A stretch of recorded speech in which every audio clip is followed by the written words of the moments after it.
के वचन में देखते हैं, यूहन्ना की इंजील 15 अध्याय उसके 1 से जब देखते हैं कि परमेश्वर ने कहा कि सच्ची दाखलता मैं हूँ और मेरा पिता किसान है। जो डाली मुझ में है और नहीं फलती उसे वह काट डालता है। 4 में लिखा कि यदि तुम मुझ में बने रहो और मैं तुम में, जैसे डाली यदि दाखलता में बनी ना रहे तो अपने आप से नहीं फल सकती, वैसे ही तुम भी यदि मुझ में बने ना रहो तो नहीं फल सकते। मैं दाखलता हूँ, तुम डालियाँ हो। जो मुझ में बना रहता है और मैं उसमें, वह बहुत फल फलता है, क्योंकि मुझसे अलग होकर तुम कुछ भी नहीं कर सकते।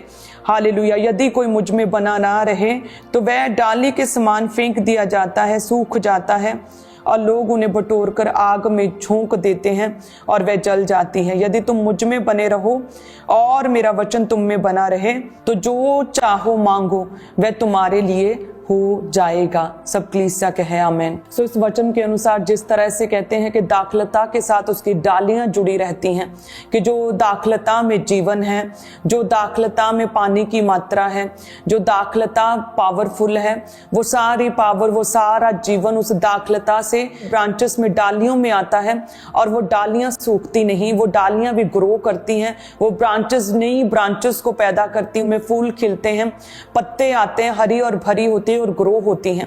सो सेम उसी तरह से परमेश्वर कहते हैं कि यदि तुम मुझ में बने रहो, यानी कि तुम यदि पर्सनल रिलेशनशिप मेरे साथ बिल्ड करके रखो, प्रभु के साथ एक मन रहो, तो कहते सेम उसी तरह से जो पिता का, प्रभु यीशु मसीह का जीवन है, विक्टोरियस लाइफ, विजयी जीवन, वही सेम ग्रेस तुम्हारे जीवनों में भी काम कर सकती है। हालेलुया। सो वचन कहता है कि यदि तुम मुझ में बने रहो तो तुम ग्रो होगे, बहुत फल लाओगे, तुम मुरझाओगे नहीं, तुम्हारे पत्ते सूखेंगे नहीं, तुम्हें काट नहीं डाला जाएगा, तुम आग में नहीं झोंके जाओगे, तुम सेफ रहोगे, तुम बचाए जाओगे, तुम सुरक्षित रहोगे। वो दाखलता, तुम्हारे पिता प्रभु यीशु मसीह की पावर, वो सामर्थ्य, वो ग्रेस, वो हीलिंग और डिलीवरेंस पावर अब दाखलता से अपनी डालियों, ब्रांचेस में तुम लोगों तक बहेगी और परमेश्वर तुम्हारे जीवनों में कार्य करेगा।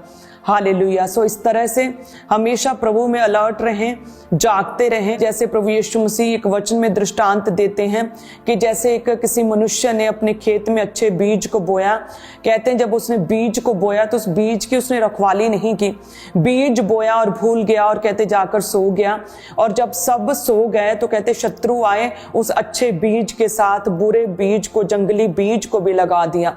और कहते जब अच्छा बीज उगा, अंकुर उगे और कहते भालें निकली, अच्छी फसल होने लगी, अच्छे दानों के पौधे उगे, जाके तब उन्होंने देखा कि जंगली पौधों के दाने भी उगे हैं, ग्रो हो रहे हैं अच्छे बीजों के साथ। सो कलीसियाओ, हमेशा जागते रहें।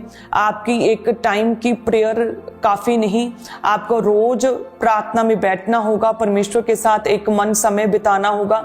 हर रोज आपको परमेश्वर के साथ सहभागिता करनी होगी। जिस बात के लिए आप परमेश्वर से प्रार्थना कर रहे हैं, हर रोज आपको प्रार्थना करनी होगी। एक दिन बीज बोने से काम नहीं चलेगा, आपको अलर्ट रहना होगा, जागते रहना होगा और प्रार्थना करते रहना होगा।